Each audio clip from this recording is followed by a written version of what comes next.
Happy Week 11, everybody. Welcome to The Sweat, presented by DraftKings on Bally Sports Networks. We have a ton of analysts here to help you build those money-making lineups. We got DFS, we got sports betting talk. And speaking of money-making lineups, perhaps a $1 million victory, it can happen.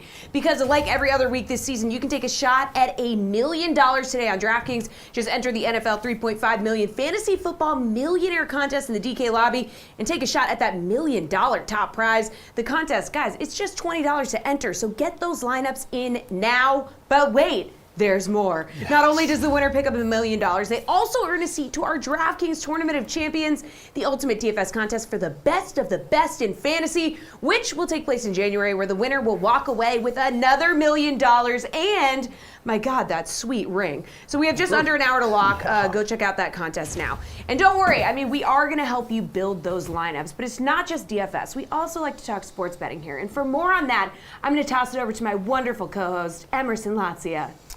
Thank you, TV's Jesse Cobell. Did you notice how perfect she was when she hit the, but wait, there's more. Oh, she's great. Professional. Right? Real pro. Very, very good. Very similar to like the ShamWow guy. Anyway, guys, we got... That's exactly what I was thinking. Precisely. Reed Fowler, Steve Buchanan, Julian Edlow here for an early edge. Get the 411 on their favorite bets of the day. Just real quick, some breaking news. Lamar Jackson moments ago ruled out with a non-COVID illness there for the Ravens against the Bears. Could the Bears be a good bet today? I mean, it's basically a pick 'em, right? Yeah. I mean, that's what we're looking at right now. And yeah, I mean, he is that offense right now, and especially against the pass catchers that they have. Right, you talk about Hollywood Brown, Mark Andrews, Rashad Bateman. I think was on a lot of people's lists, for DFS purposes. But yeah, I think this one does hurt a little bit. But even on the Chicago side, no Allen Robinson, no Khalil Mack either. So we'll see. Okay. What would you do here with Lamar out? Is this a stay away spot? Is there a bet? Even DFS advice? Well, unfortunately, it's not a stay away spot because I'm already invested before all this news came out. Steve got some excellent value on the Ravens. Teased him right down to a pick, right where the game is now. We teased him earlier in the week. Julian and I both discussed this, so don't act like you're innocent. But Julian and I talked about this earlier in this week. You talked about it and you didn't bet it? When did I say I bet it? Oh, wow. This is awkward. This is really awkward. You guys do a podcast. Fortunately, all my bets are documented in my NFL Best Bets articles, and you can go read it on the DraftKings playbook and see all of this. See, now I feel betrayed. All right. You should just feel silly. Jules, what's your favorite bet today? And I'm starting with you because you're the only one whose favorite bet last week actually hit. Yeah. Nothing new there. We will go to the... Steve looks very angry. The betrayal. We're going to go to the player prop market here because picking sides in the NFL is extremely difficult. And so, of course, I'm going to a player prop that isn't even on the board yet. It is for Sunday Night Football. It is Najee Harris's rushing yards on the over. Now, we have an idea of where this number is going to open. You can see him if you go to player matchups. He's a pick 'em basically against A.J. Dillon, who's going to have more rushing yards. And A.J. Dillon is set at 82.5 yards. So this is going to open in the low 80s for Najee Harris. We're waiting for the quarterback news, I would imagine, as to why this is off the board, but it's going to open in the low 80s, and it is a great spot for Harris. I know Pittsburgh's an underdog here in L.A., but the Chargers are nothing scary. I think Pittsburgh should be able to hang in this game, even after that gross tie against the Lions. And Harris just gets all the touches in that Pittsburgh backfield, and going against the worst run defense by far. The Chargers are allowing... 155.1 rushing yards per game. That's not right? No, it's not great. Not great. Okay, I was going to say it's right. I'm looking at it. Wow. It's the most by almost 20 yards. Harris is going to get a lot of touches regardless of the quarterback situation. I think he's going to get well into... I think he's going to have a 100-yard game. So I would bet this up to anything in the high 80s probably. Okay, so his rushing total was 92.5 yards last week against the Lions, 81.5 against a much better Chicago run defense 2 games ago. What's the mark? What's it got to be set at in order for you to chase it? To chase the over? Yeah. I mean, when Julian's saying it's going to be over 80, I mean, that's obviously a number that's very appealing. He just gave the numbers here, how bad they are against opposing running backs. And coming into this game, Harris is averaging 48% of the Steelers' total touches. 48%.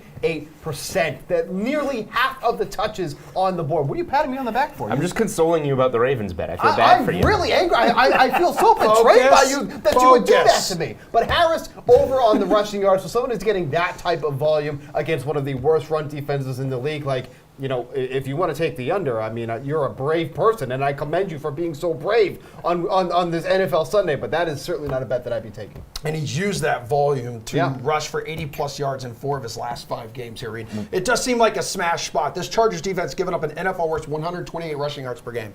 Reed has a great stat that he's probably going to give out here about betting Absolutely, unders on rushing totals that he used on our first show. Yeah, so 44% from weeks 1 through 10 are hitting on the unders for their rushing yards. Wowee.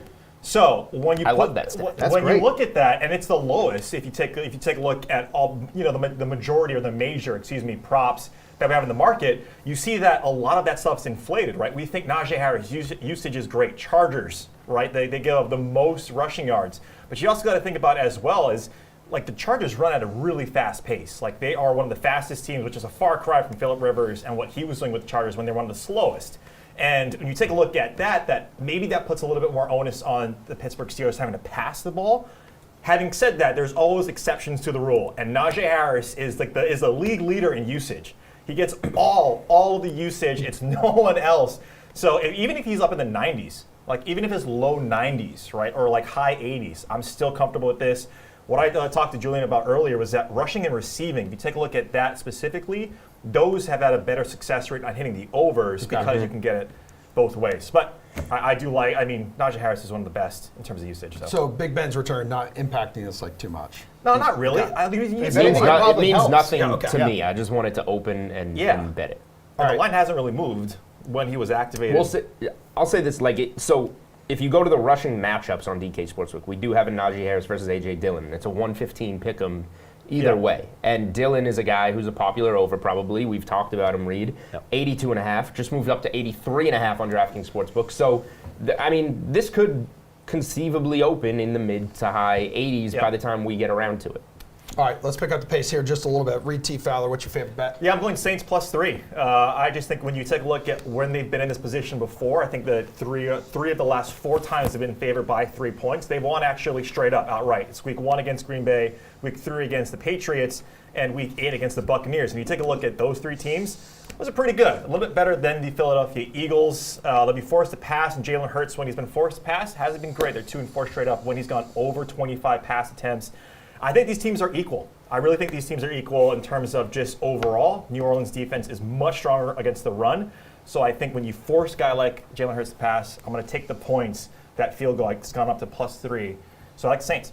I like this because it's something you can actually bet right now on the DK Sportsbook. I am just seeing the board ahead of everyone, and I know what's going to open, and I know what I want to bet. This isn't a crystal ball segment, bud. Okay. Who wants the it points? kind of is. We're predicting road, NFL games. Road underdog. You want the points? So you're wrong. Look, I think if there's anything I want to take in this game, I'd probably be more inclined to take the over in this one. The Saints have been an over machine as of late, hitting in 5 of their last 6 games. Reed said these teams are pretty equal, and like both teams, defensively, both their secondaries have been strong. And if that's kind of the case here, then it's, what team do you really prefer? I think it's pretty equal overall, so I really don't want to pick a side in this one. If the spread was a little bit lower, I might be inclined to side with the Saints in this one, but at +3, I really don't think there's much difference in these 2 teams. Jalen Hurts, very mobile quarterback, don't know how much he's going to be able to get downfield against this team. I'd take a pass on this one, but I would like the over on the game total. Jules, what, if anything, is keeping you from pressing the button on the Eagles?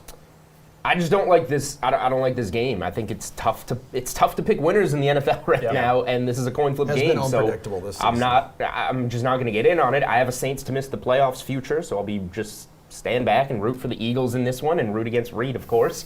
But look, I don't have much analysis on one side or the other. What I will say is the number that we talked about last week. Road underdogs of 7 or less are cashing at nearly 75%, almost 3/4 of the time. So Reed is betting the correct spot here. All right, we got our first teaser of the day for your favorite bet. Yeah. And one of these games involves and includes a TB12. Little Tim Boyle. Oh, yeah. What he did there. Let's go. That was good. I was honestly Thank you very very confused much. for about half a second there. So we're teasing 2 teams here, obviously. Detroit getting them up to +18, and then the Dallas Cowboys getting them up to +8.5 going up against the Chiefs. I mean, Detroit's actually been a decent team against the spread already, like straight up 5-4 against the spread, 3-2 on the road. Quite frankly, I think 18 points against the Browns is just too many. And then you have 2 teams with the Cowboys and the Chiefs two different spectrums against the spread. The Cowboys 7-1 against the spread, covering by an average of 7.7, and then you have the Chiefs, who since last season, there's only one other team that's been worse against the spread than the Chiefs. That's the New York Jets. Give me the Cowboys over possession against the Chiefs. Joel's quick reaction. Why do we need to tease the Lions? And it's 13 now. You can get the Chiefs them up to 19. Is that what Even you said? better. Why? Why do we need to do this? Yeah, when you get up to those numbers, the points don't You're really. getting through like 14 and 17 keys. But I do like guess. Dallas I don't side know. because that is more of an even matchup to me, right? You're getting that insurance on the Dallas side. I really like that. And maybe Dallas is looking ahead, even the Saints as well. Maybe they're looking ahead to Thursday a little bit more. But yeah, I think this is the right call from the Dallas side because that one is more of a toss-up to me. All right, gentlemen, we need to take a break here, but we are just getting started on the Sweat presented by DraftKings. When we come back, Steve Buchanan here is going to put up his bukes, giving out his favorite DFS plays, and then Pierce and Jeff will tell you why those picks are terrible, They're not Steve. terrible. Plus, a one-on-one with former Steeler, Giant, and Super Bowl champion Plaxico Burress, what he expects from his former teams this weekend, both of them playing in prime time when we come back. That sounds good. Thanks. DraftKings Sportsbook is an official sports betting partner of the NFL, and today, new customers can bet $1 on any NFL game and get $100 if any points are scored. Plus, new fantasy players can play free for your share of millions this season when you make your first deposit. Use promo code SWEAT when you sign up.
On the Sweat presented by DraftKings. You're looking at last week's winning lineup in the Millie Maker. Everyone but Josh Allen rocking the fire emoji, and he still managed nearly 25 DK fantasy points. Hunter Henry, Ramondre Stevenson, couple Pats delivering the goods at low ownership. As for who you should consider rostering for your Week 11 lineups, though, we have a panel for that. And things are about to get heated because Steve Buchanan is here to put up his bukes. He gives his favorite plays at each position on today's main slate. And then DraftKings contributors Jeff Ulrich and Pierce Dietrich will politely either agree with his pick or pivot to one of their own. It's always better when they fight, though. So let's get it on. Steve, who you rolling with at quarterback? Yeah, so I think this is a week where you can actually pay down at the quarterback position. So when we do that, We're going to go all the way down to that 5K range and go with Tua up against the New York Jets. When you look at the matchups that Tua has had this season, he's had a lot of pretty tough matchups. But in 2 games against really generous secondaries, which is the Falcons and the Jaguars, he went a combined 65 for 87 for 620 passing yards and 6 touchdowns. That's in 2 games. Only 2 games. What do you think he's going to do against this Jets secondary? Jalen Waddle, one of the more popular plays at the wide receiver position for this week. So you might as well pair him with the guy who's not going to cost you much either in Tua. Jeff, how do we feel about that pick? Well, as much as I'd like to come in here and tell Steve how bad everything he says is, I mean, I've written about Jalen Waddle being in a very good spot. I've written about Mike Gesicki potentially bouncing back this week. If I like those guys, I can't not like Tua Tagovailoa. But, I'll say one thing about Tua. I do think Cam Newton is a better play because he's cheaper. There is a little bit of risk here with Tua in the fact that I really think the Dolphins defense, which has really been improved and is a very good play today, I think they can just take over this game, and Tua throws like 20 times. So I think there's a little bit of risk here. He could still have a pretty decent day, even just on like 25 pass attempts, because it's the Jets. I prefer Cam Newton. It's still a very strong play. All the Dolphins receivers, all 2 of them, are very good plays too. So we'll give Steve like a B. I mean, I think this one's pretty obvious. That's more than passing. All right, Pierce, what grade are you giving this pick? I see his bad quarterback play and Jeff's bad quarterback play, and I raise it with a worse quarterback play. Justin Fields is improving every single week. He's coming off the bye. He's facing a Baltimore defense that's way overrated. They're not very good. They struggle with the pass. They're in the bottom third when it comes to yards after catch, missed tackles, depth of target. They allow more big plays than anyone else, and they also have several injuries in their secondary. So give Fields a chance. All right, now for your running back pick. You're rolling with Joe Mixon here, Steve. Tell us why. Yeah, this is going to be a week where a lot of people are going to be paying down at the running back position. A lot of value has opened up. Guys like A.J. Dillon, Mark Ingram, those are going to be people that people are paying down for. I'm going to pay up this week, and I'm going with Joe Mixon going up against the Las Vegas Raiders. This is a very poor run defense, and Joe Mixon has quietly been putting together a really solid season. You look what the Las Vegas Raiders are allowing opposing running backs an average of 27 DraftKings fantasy points, 101 rushing yards per game. Mixon has scored 5 touchdowns over the last 5 games, caught 15 receptions in that span, 2 as well, getting mixed in a little bit here. This is a really close game on the spread as well, so you expect a lot of back and forth, and if that's the case, Mixon should be involved all throughout this game. So at 7,600, although pretty expensive, I think this is a very low ownership play. It's going to score a lot of fantasy points here this week. All right, Pierce, Steve wants to pay up at running back for Joe Mixon. Do you agree? I agree that he's going to get some low ownership, but I'd rather save the money, go down to Jeff Wilson. He's going to carry the load for San Francisco against Jacksonville. Jacksonville has a pretty good rush defense, but Wilson will get the goal line carries. Adrian Peterson, I know a lot of people are scared of this play, but he'll also get goal line carries. And he actually ran more pass routes last week than we saw with Foreman, and McNichols is out. And also, just don't overthink it. Play Nick Chubb. All right, Jeff, what do you think? Would you rather save some money, or do you like the Joe Mixon play here? Wow, Steve must have read my article this week because I love this play. We'll bump the grade all the way up to an A, maybe even an A+. I think you can really differentiate yourself this week by paying up a running back too. Pierce, all those guys are pretty good plays, but I think really the only smash play that you pay down for a running back is A.J. Dillon. Joe, the Raiders are not a good rush defense. They have not been a good rush defense for 2 years, and now you see this team starting to crumble a little bit. Mixon's involved in the pass game. He's losing a few snaps to Samaje Perine, but look, this is a player who obviously more explosive. He's put up over 100 yards on his last 6 catches now as a receiver. I think this is a spot where Joe Mixon could go absolutely nuts. I like buying low on all the Bengals skill players, even Jamar Chase and Joe Burrow here. They're coming off a bye. Mixon's well rested. I love this play a lot. I think it's a really solid one. You can get really low ownership on the Bengals this week.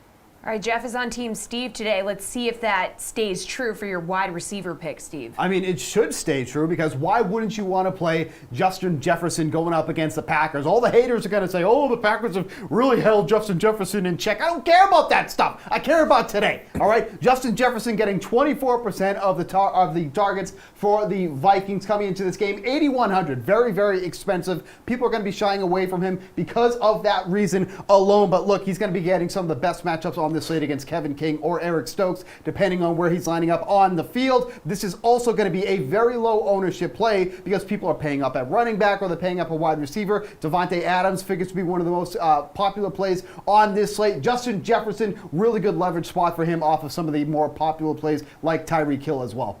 All right, Jeff, you're rolling with Justin Jefferson here? Yeah, that's kind of how I feel. It's okay, I guess. I just think he's too expensive. He's just a little bit too expensive. I think, like Steve, from a perspective of game theory, is right. I mean, he's going to be very low, which is nice. But, when you can get Steph Diggs for 7,900, you can even go down. You got DK Metcalf with Russell Wilson back if you want like a low-owned guy there as well. He's way cheaper. I just feel like there's too many other options to use Justin Jefferson here. And the main thing is, like, I got to give some respect to the Packers defense. 5th fewest fantasy points to opposing wide receivers. So I like it from a game theory, but it was kind of like a C+ to me. It's still passable. Pierce, what do you think? Just too much for Justin Jefferson here?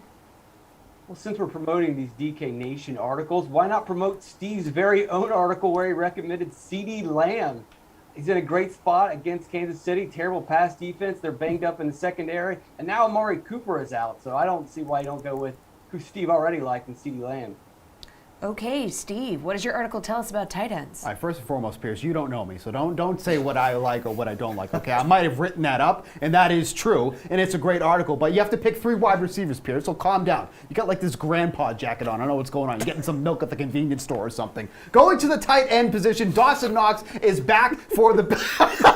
Thank you for that shot. Dawson Knox is back for the Bills coming into this game, going up against the Colts, who have been one of the worst defenses in the league against opposing tight ends. Dawson Knox is one of the main targets in the red zone. That's why he has 5 touchdowns already through 7 games. I keep forgetting to bring these players up, but that's okay. I'm a professional. I brought him up here. But only $4K for Dawson Knox in a very good matchup here. I think this is a spot where you could also pay down for tight end. Travis Kelce, Darren Waller, projected to be the most popular plays, but if you're paying up at the other positions, like I've recommended, you got to go down at tight end. Dawson Knox is how you can do that. Pierce, choose your words wisely when talking about tight end Dawson Knox. What do we think? Grandpa Pierce. Yeah, I can't believe I'm getting fashion advice from Steve Buchanan. No, it's props for Knox, 40 yards, 4 catches. That's fine, especially given the price. And he's in a matchup against a team that allows the 3rd most tight end touchdowns. So I don't mind it. But if you want to go to the bottom, John Bates should get a similar number and save you a lot to help you build your lineups. All right, Jeff, what do we think? I do like it. Knox played over 80% of the snaps last week. He only saw 1 target. That's just going to draw ownership way down. The Colts are terrible. They're bad at defending everything in the passing game. Terrible in defending in the passing game, I should say, and especially against tight ends. You look at where Dawson Knox is, 4,100. Everyone's going to Dan Arnold. 4,400. Everyone's going to Dallas Goedert. No one's playing Dawson Knox today. This Bills offense has a big implied team total. They use him a lot in the red zone. I do like this one. All right, real quick on your value pick, Steve, who's it going to be? Yeah, I think people are going to be going away from the Ravens skill players because Lamar Jackson is out. I still think that's a mistake. Bateman at his price point, 4,500 going against the Bears. No Marquise Brown in this game too as well. He should be getting a lot of targets in this one, so I like him at the value that you're getting. Real quick, Jeff, what do we think? No. Go with Robbie Anderson. No. Pierce. 4,600. No, we can't catch. Same game, DJ Moore or Jalen Waddle would be my risky plays. All right, thank you, gentlemen. As always, go cool off because it's time for Julian and Reed to bring the heat. I'm going to send it over to the guys right now so they can hand out some hot takes for this Week 11 slate. Take it away, Reed. Yeah, Julian is going to lead us off because I really don't believe that his hot take is even going to come close to hitting. So I'll give him the floor. Nothing new there. Generally my hot takes don't come remotely close to hitting, which is why they're hot takes. But guess what? I'm going to swing for the fences yet again. We've been talking about Cam Newton on our shows this morning quite a bit. He's back in Carolina. He's getting his start against his former coach. Good matchup against the Washington football team. He's at home. We love taking a stroll down Narrative Street. Yes. I asked the production team before the show, do you think Cam Newton being a top 5 scorer at quarterback would be a hot take? They said no. So I have to make my take that Cam Newton will be the highest scoring quarterback on the entire slate because it has to be a scorching hot take. Cam Newton scored 11.7, I think, DraftKings points in whatever it was, 9 plays last week. So imagine what he's going to do with 50 or 60 plays. He should be on pace for 60 DraftKings points if you want to just do the simple math there. But stats are for nerds. This is all about narratives. Washington, 30th in DraftKings points allowed to the quarterback position. Cam Newton, we watched him last year for the Patriots locally. We saw plenty of him last year. Can't throw the ball, spikes it into the dirt. Horrible season, which is why he's going to have a huge game in his homecoming game to Carolina. It's all because of narratives. There are no stats. We don't need stats. Yeah, exactly, right? That's the argument of someone who really doesn't believe this hot take's going to happen. Look, It's happening. It has to be hot because the chances of it happening need to be near close to zero. And Highest scoring quarterback by at least a 10-point and margin. this is someone As you hear Steve laughing like a hyena across the studio. because this is someone who was the 28th was his best finish in 6 games last season. And June's going to say, "Oh, last season is last season. Last season is for nerds." Well, let's stat this. Carolina's still 23rd in offensive line. Great. They are terrible. Sam Darnold was bad because of the offensive line, and Sam Darnold is not a very good quarterback. But now you got Cam Newton. Cam Newton's probably rushing for 100 yards and a touchdown. I think this is a lot to do with he was put in favorable positions near the goal line, scored 2 touchdowns in 9 snaps. I'll tell you what he'll do in 50 snaps. He'll give you 10 9 touchdowns points. if you do the simple math. He'll give you 9 points at best. There is no way this is happening, especially when guys like Dak Prescott, Patrick Mahomes, Who are they? Josh Allen. Yeah, who are they? Just a bunch of chumps. No, it's not going to happen. Not even close. Cam Newton is going to be a lot of value plays, but I got a hot take that actually.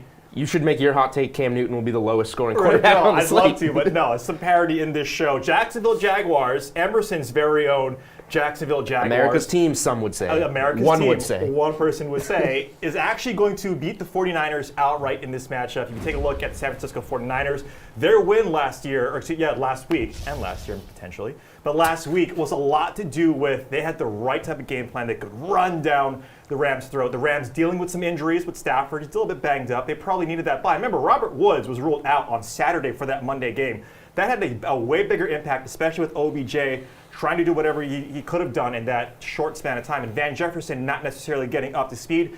Darrell Henderson didn't do anything. So it was a mixture of things, and it worked perfectly for San Francisco. If you take a look at Jimmy G, he's worse in big-time throws and worse in turnover-worthy plays than Trevor Lawrence, who has the most interceptions. So when you have to pass, which is what I think San Francisco needs to do and rely on Jimmy G, I don't think it happens. I think Jimmy G might not even finish this game.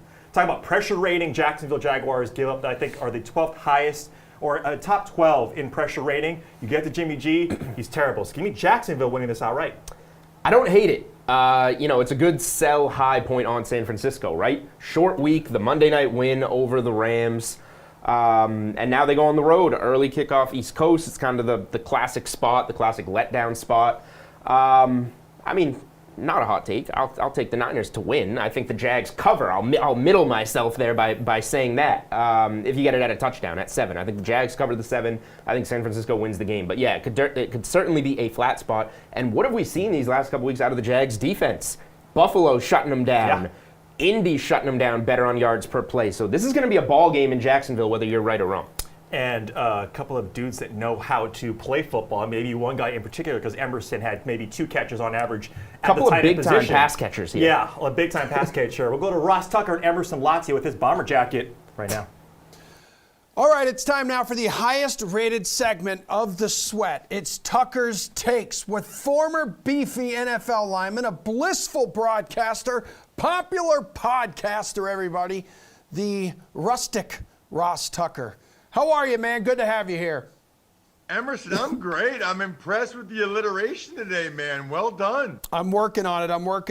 We're also working on the Week 11 slate here, dude, because Week 10 is in the rear view mirror. And one of the marquee matchups, the Cowboys at the Chiefs, 2 teams coming off blowout victories. Kansas City is the favorite. But who are you siding with? Yeah, so this will be a theme for me this week. I like the Cowboys getting the points. I love them as a teaser leg. If you tease them up 6 points, here's how I look at it, right?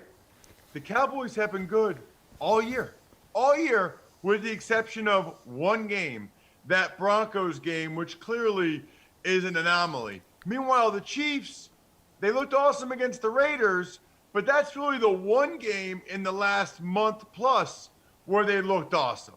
So I'm going with the every game except one Cowboys over the every game except one Chiefs, if that makes sense. You No. probably lost me, or maybe I lost you. Whatever. Nope. Take the Cowboys.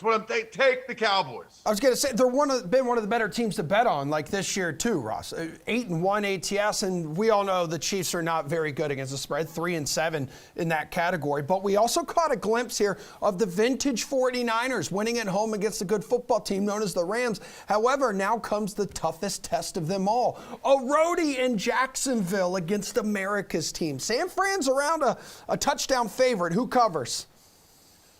I like the Niners to cover. Now, listen, there's some concerns here, right? They just played Monday night. They have to fly all the way across the country. It was a big win for them against the Rams. It was a physical game. Now the travel. So there's a lot of things going against them.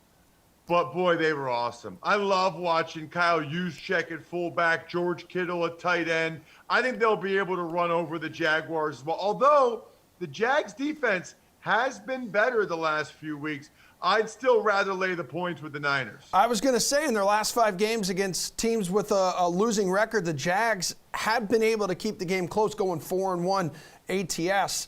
But, Ross, elsewhere around the league here, Packers coming off a shutout win over Seattle, field goal favorite, visiting Minnesota. Who do you like here? Very similar for me to what I said with the Cowboys and the Chiefs. I like the Vikings getting the points. Love them as a teaser leg. If you tease them up 6 points, maybe even pair them with the Cowboys. The Vikings are good, man. They've just lost a lot of close games. Meanwhile, the Packers, no Aaron Jones. That's a problem. And I like A.J. Dillon. I think he might have a decent game, but he's not the same factor in the passing game that I really believe Aaron Rodgers needs. It's a big reason why they only scored 17 points against the Vikings. Maybe you could say, against the Seahawks. Maybe you could say Aaron Rodgers was a little rusty. I don't care. I don't think he scores very many points against the Vikings. I like Minnesota and the points. Despite them being 1-7 ATS in their last 8 home games, could set up Green Bay nicely, though, there, dude. Yes, I understand that, Okay. but as usual, you give me that information after I already tell you what I think. It doesn't really help me. Let's go. Let me see what you think here about Raiders and Bengals, though. It's essentially a pick 'em, Ross. Both teams need this one to keep pace in their respective divisions. Which side are you taking here? I'm going Bengals. They had a bye to kind of get back on track, like Stella. They need to get their groove back. Meanwhile, the Raiders, that's back-to-back really bad games, man. And I thought maybe it was just a one-game thing against the Giants, and then they come out and got annihilated by the Chiefs. Not a good look. Maybe the Raiders bounce back. I'm not betting on it. I'm betting on the Bengals. Yeah, good one. 4-1 ATS, their last 5 following a loss. I like your style there, dude. And the Raiders had that hot start to the season, but now just 2-5 against the spread over their last 7 games. How about the Eagles? Philly, a slight favorite at home, coming off a big win in Denver. You like your Birds to cover here? So they're playing really well. It still feels like a true toss-up game. Feels like the Eagles have played in a lot of those recently, where it feels like a field goal game either way, although they blew out the Broncos. So who knows? I have a tough time picturing the Saints losing 3 games in a row. They've got a good defense. I actually think Trevor Siemian's playing pretty well. Saints are a really nice teaser leg here because I think they'll either win or keep it close. Okay. And let's not forget, too, Eagles taking down the Saints 24-21, and Jalen Hurts' first career start last season, last December 13th. Speaking of the Eagles, let's talk some daily fantasy right now. Let's see. Last week, you gave us Jordan Howard. He went over 80 yards, did not visit the end zone, though. So we need you to really, really step it up this week, okay? People are begging for your pick, a successful DFS pick. Who's it going to be? Well, so this is not exactly breaking new ground here, but I do think he'll score a touchdown, maybe a couple like he did last week. I'm going to A.J. Dillon. Ooh. I know a lot of other people are, and I'm Aaron Jones is hurt. Real genius, Tucker. Well, what do you want me to do? I think that's a good pick. I think that's a good guy for DFS. A.J. Dillon, he's the only back they have now with Jones out. I think he'll score a touchdown, maybe 2 like last week. Get Dillon in your lineup. Have you seen his legs, too? They're like amazing tree trunks, amazing. Right? I'm making it my screenscape. I did those 20 bodyweight squats today.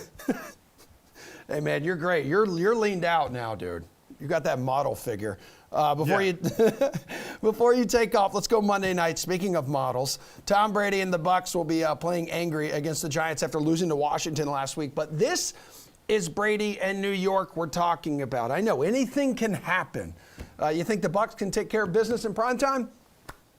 Yes, they will take care of business. I can almost guarantee they will take care of business. Now, that's a lot of points, though. It is. And the Giants have been playing pretty good, so I have a slight lean to the Giants getting all those points. I mean, the Bucs, I'd be stunned if they lost the game, but that's a lot of points. I'm kind of a toss-up there. I would slight lean to the G-men getting those points. All right, man. Ross Tucker, always enjoy having you on the show here, dude. Stay amazing. We'll catch up with you next week. Likewise. All right, thanks, guys. We've still got plenty more to come on the show today. When we come back, Emerson is going to sit down with Super Bowl winning receiver Plaxico Burress to preview his two former teams in primetime this week. Plus, before we get out of here, our panel of analysts is going to give out their picks that will make it rain cash for you today. But first, I need to remind you to check out DraftKings' newest podcast, Die Hard Dialogue, featuring Gary Vaynerchuk and occasionally yours truly. Here's Gary V with more. Hey guys, it's Gary V. Make sure you tune in to DraftKings YouTube channel for Die Hard Dialogue, where each week we do a listener league, DFS, and give away some of my highly valuable football cards, and we boost one prop bet. Die Hard Dialogue, DraftKings YouTube channel. DraftKings Sportsbook is an official sports betting partner of the NFL, and today, new customers can bet $1 on any NFL game and get $100 if any points are scored. Plus, new fantasy players can play free for your share of millions this season when you make your first deposit. Use promo code SWEAT when you sign up.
Welcome back to The Sweat, everybody. We are presented by DraftKings. I am Emerson Latzia, and joining us now is a legendary guest. We've got former NFL wide receiver and Super Bowl champion with the New York Giants, Plaxico Burress, on the horn. How you been, man? Feel good, man. You know, I'm actually recovering from a vacation. So you know how you go on a vacation, Yeah. you need a vacation from the vacation. So Yeah. Yeah, I went out to Dominican Republic for 10 days, and I just got back, late Tuesday night. So, got me some sunshine, some nice good water, beach, sand, and so feel good, man. Yeah, the vacation blues. I know all about it. I'm a big vacation guy. Love to take time off. Well, speaking of blue, it's also a perfect time to catch up with you because two of your former teams are taking center stage in prime time. So you got the Steelers and Chargers Sunday night, and then Big Blue, you got the Giants and Bucks 24 hours later to wrap up Week 11. Let's get your take on what you expect from Pittsburgh first. So Big Ben has been preparing as if he will play. How do you like the Steel City's chances of keeping up with LA's offense and actually pick up a win here? It's going to be a tough task, obviously, for them. Are they playing in LA this weekend? Yeah, they're both road teams. Both your former teams are on the road. Yeah, Pittsburgh is one of those teams where they don't play well on the West Coast for some strange reason. Even when I was there, I think a part of it had to do with the travel because we would leave like on a Friday. And I personally thought as a player needed more time to get over there and adjust to the time. But, it's going to be a tough task, obviously, with the Chargers, with the offense, Justin Herbert and, Keenan Allen and all those guys. I just think they have one of the most dynamic offenses in football. And the Steelers really haven't been playing well on defense. And, hopefully Ben can get back in the game and, travel out with the team and try to get a W. But it's definitely going to be a tough task to them, going to play the Chargers at home. Another former team of yours is also like a road underdog. You got a guy like Saquon Barkley with the Giants. They're going to be facing the Bucks. But there is a history with Tom Brady going up against the Giants as a heavy favorite, man. Oh, yeah. The 2007 New York team. This is not the same Giants, though. It's true.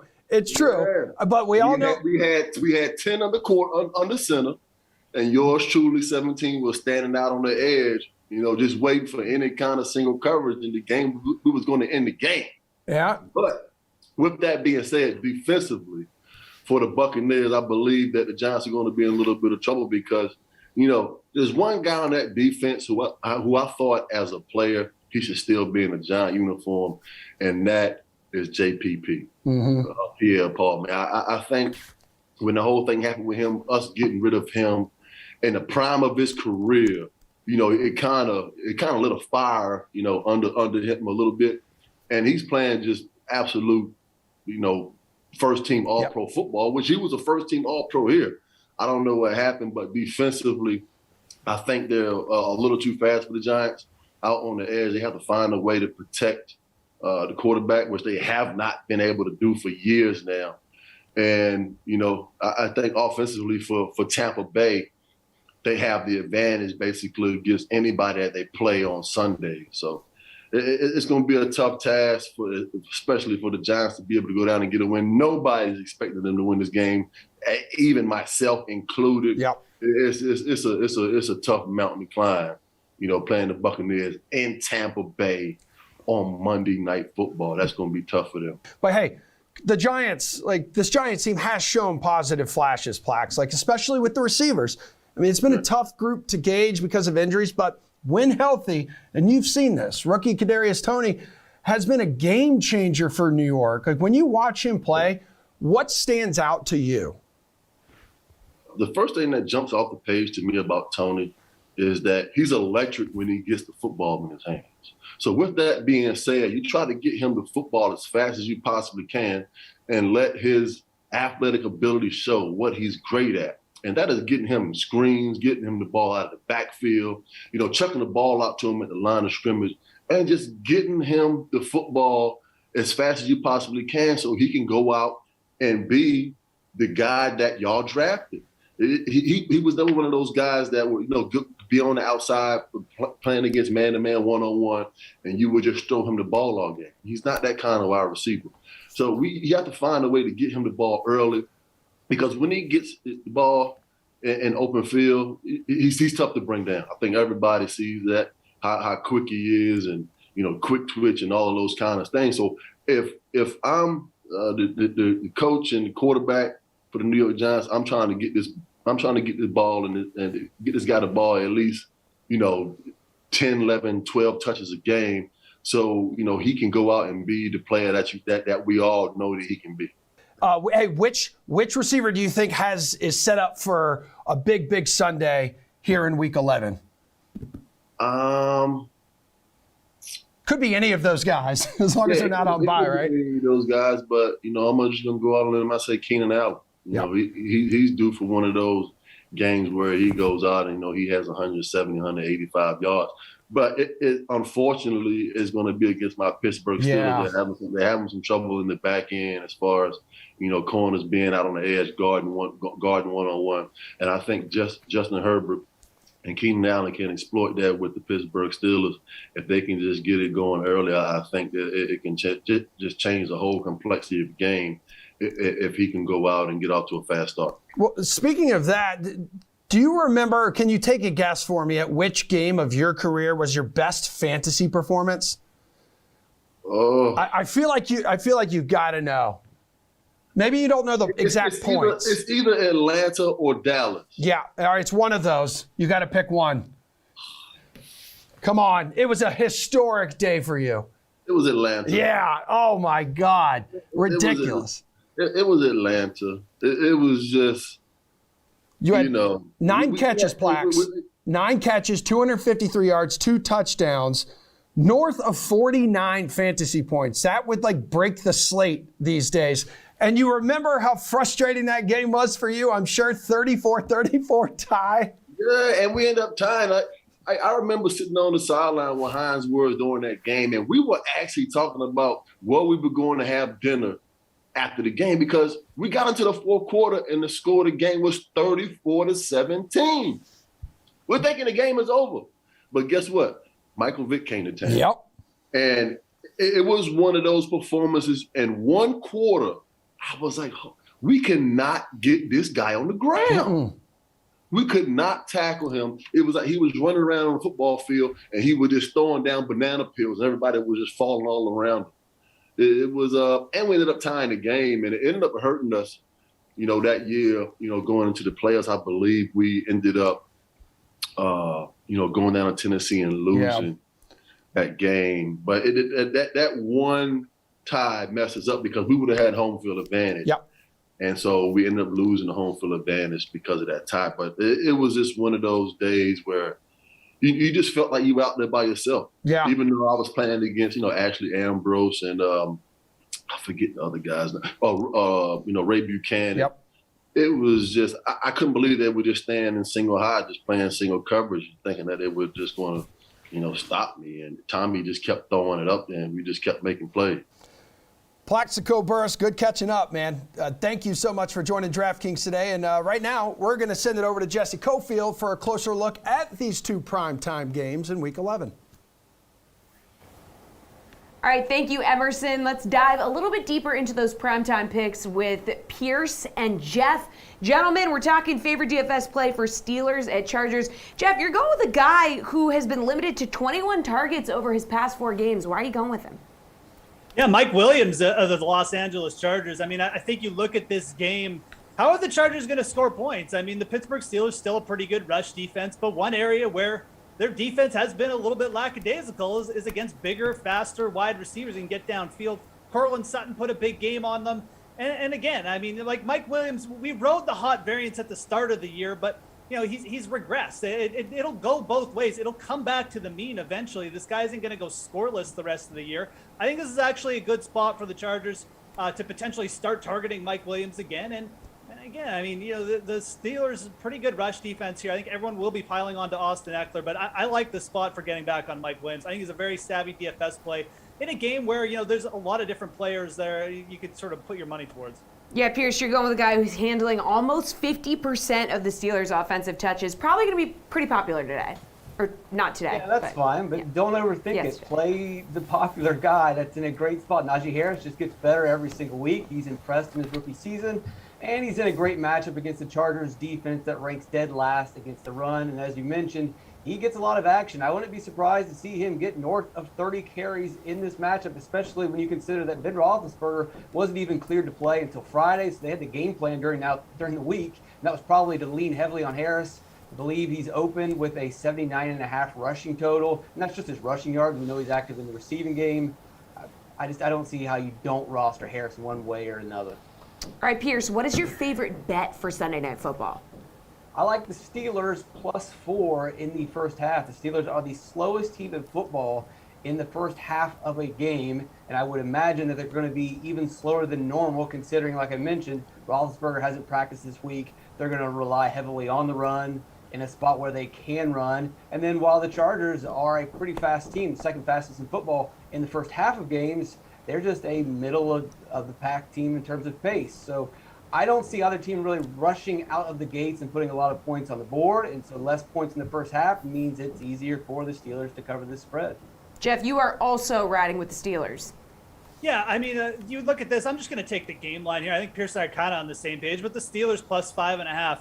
Like, we have two flawed teams here. I mean, you look at the Chargers, what they've done over the last little bit. What have they done to deserve possibly being 5.5-point favorites at home against the Steelers? I mean, the last time the Chargers covered a line this big was back in Week 4. Since then, they've had 2 wins. One of them has been by 5 points. One of them has been by 3 points. And the 3-point win was against Philadelphia. They've got losses to Baltimore, Minnesota last week at home. You look at Pittsburgh. I mean, yeah, this team isn't sexy or anything like that. They're not fast-paced, but what they do is they keep games close, and they're actually pretty good at eking games out, close games as well. There's nothing here that says either one of these teams, to me, should be favored by over 5 points, maybe not over 3 points. This should be a lot closer. You've got to take the points here with Pittsburgh. Again, two flawed teams. You just take the points here. I just don't trust the Chargers to cover 5.5. All right, Monday Night Football, Giants, Bucks. Favorite DFS play, Jeff? Where are you going? I'm going to go to Chris Godwin here. I mean, all things considered, there's a couple different guys you could target on the Tampa Bay Bucks. Leonard Fournette is interesting. It's not a great Giants rush defense, but with the Bucks, you generally just want to stick with the passing game. That's what they're good at. That's what Bruce Arians typically just wants to do. He wants to throw the ball. You look at the Giants secondary, they've been burned multiple times by slot receivers. Tyreek Hill hit him up for a couple touchdowns. Cooper Kupp laid one on them. Chris Godwin going to play all around the formation. He's a big guy, gets downfield, shifty. He's averaged over 10 targets over his last 3 games as well. No Antonio Brown. He's basically become the alpha of this offense. And again, you've got a New York Giants team who just, they're okay, but they're really not that good. They're not going to shut down Chris Godwin. So I think you pay all the way up for him in the captain spot to start lineups today or tomorrow, I should say, for DFS.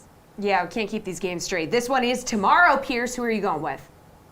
I want to stay on the same team, and you got to take the guy that's going to pass the ball to Godwin. Don't overthink it. Play Tom Brady. His player prop, 296 passing yards, 2.5 touchdowns. He's facing a Giants defense that has 5 injuries in their safeties.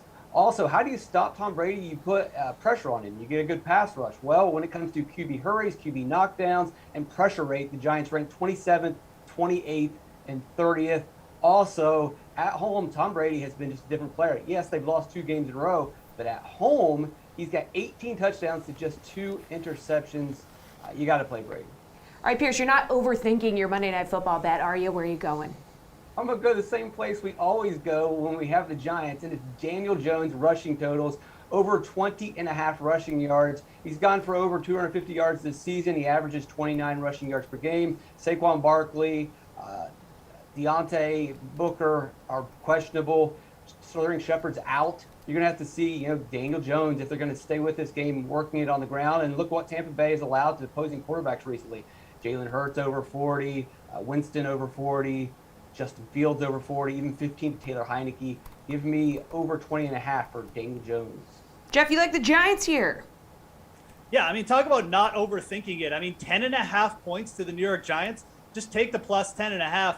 With Daniel Jones as starter, the Giants have lost 1 game by more than 3 points this year. They're only 3-4, but they've only lost 1 game. They've had a ton of close games, and it's not just against bad teams here too. They kept it close against the Chiefs. I mean, they beat the Raiders last week. This is a team who deserves a little bit of respect. And then on the other side, you've got Tampa Bay, barely beat the Eagles, just lost to Washington. I mean, the Giants might be better than both of those teams. I've said from the start of the year, you ride Tom Brady at the start. He's a little bit older. He's got the fresh arm. We're getting into the middle to the end of the year. This is the point where I think you do actually start fading the Bucs a little bit. This line is super, super inflated for no reason. I think the Giants are a great play at plus 10.5. And to take one step further, Jesse, I always like to bring up the player parlays. on the DraftKings Sportsbook. You go under there, Kadarius Toney. This Kenny Golladay thing is not working out. Kadarius Toney to go over 100 receiving yards. That's all he needs to do. Go over 100 receiving yards. It's plus 1,000 there on the DraftKings Sportsbook. I love that bet. I think he's going to get peppered with targets here. The Tampa Bay secondary can definitely be had for a big game. So give me Kadarius Toney to go over 100 receiving yards. A little parlay, Jeff. We like that out of you. Thank you, guys. That's going to do it for Primetime Picks. Now I'm going to turn it back over to a very sweaty Emerson Latzia. Take it away. The master of moisture. Thank you so much, Jesse. Self-proclaimed. So he says. Ritzy Fowler, Steve Buchanan, Julian Edlow. You guys know the drill at home, and if you don't right now, we are working up a sweat. So, Jules, what's last-minute DFS take floating around that beefy brain of yours? A lot of injuries, right? So a lot of adjustments. This is one of those weeks where I think you can make a lot of pivots. We're going to see some more unique lineups. But at the same time, don't be afraid to mix in the right chalk. So we have to decide, who those are. So in my opinion, guys like A.J. Dillon, guys like Mark Ingram, very popular running backs, but the matchups are there, and injuries just open up, a great workload for them in great spots. So I think I'm going to be pretty chalky at running back and then use all these injuries at receiver and quarterback to kind of differentiate there. Reed, what are some things you may be rethinking? Is the Lamar Jackson injury here, is that the one that could have the biggest trickle-down effect fantasy-wise? I think that was a spot that a lot of people are pivoting off of that Kansas City-Dallas game. Right, it was that Baltimore, especially a guy like Lamar Jackson, could do well. He's giving you that 30 plus, in terms of the ceiling.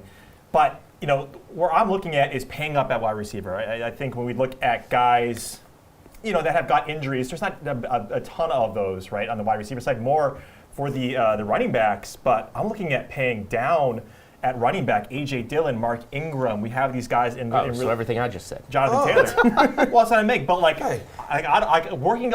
it's less about paying up at running back and paying up at wide receiver and Davonte Adams. If you look at his games and splits without Aaron Jones, I want that as opposed to the Jonathan Taylor, who's been number one. Christian McCaffrey, I think, is getting a lot of love. So I'm staying away from those guys, paying down at a lot of these value plays, even if they're chalk.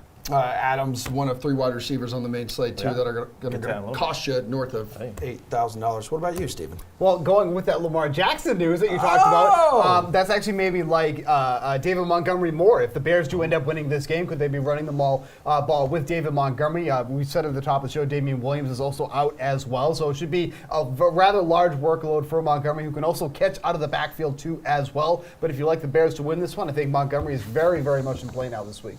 All right, we got a couple minutes left in show here, Jules. How about your make it rain pick? So a dude in DFS who's going to absolutely make it rain cash today. Eating the chalk at running back. We're going A.J. Dillon here. We got the matchup. We got the injury news. Fresh legs, a backup that's going to be inserted into a larger workload. So give me all the A.J. Dillon. All right, so he's logged at least 20 snaps in 7 career games, and he's averaging nearly 15 DraftKings points in those contests. Okay, love it. Steven, how about you, dude? Yeah, as the Grandpa Jacket Pierce said earlier in the show, I talked about CeeDee Lamb in my article. Love him this week as well, going up against the Chiefs. No Amari Cooper. Lamb has already been the wide receiver 1 in this offense. He's going to be that even more so this week. But also don't forget about Michael Gallup, who also should get a bump in targets without Amari Cooper. But Lamb is going to be the guy this week against the Chiefs. And Lamb is $600 cheaper than Tyreek Hill in that same game. So he's had 3 100-yard receiving games today. Could likely be 4. What about you, dude? And Dak is a perfect stack in that game. There's a lot of ownership going towards the other guys. And Dak's not one of those guys for whatever reason, but I'm going with Davonte Adams. I talked about him earlier. In 2 games without Aaron Jones since 2019 and 20, he's averaged 14 targets per game, 10 catches, and he's averaging close to 39 DK fantasy points in those games without Aaron Jones. So when you take a look at how the Green Bay Packers want to run their offense without a guy like Jones, it could go through, and it should, Davonte Adams. I was going to say he's been quiet recently, Touchdowns, but it hasn't been due to a lack of opportunities. Right. He's racked up at least 11 targets in back-to-back games here. Yeah. So could eat, could feast. All right, guys, that's it. That's a show. Thanks so much for hanging out today. It's been Thanks for being with us. Been really great having you. They pay us to be here. Did Pierce have elbow pads on that jacket? Nah, it just looked like an old man jacket. Like, Got it. you know, Yeah. that's all. Like, you got to go get milk at the convenience store Got or it. something. That's what it looked Yeah, like. he Or didn't get milk shave. delivered to the house. Or something, yeah. He looked a little disheveled. We should check in on him after this show, which thanks. is ending here in 10 seconds. Thanks, everyone, for hanging out with us. We'll see you again back here on Sunday at high noon.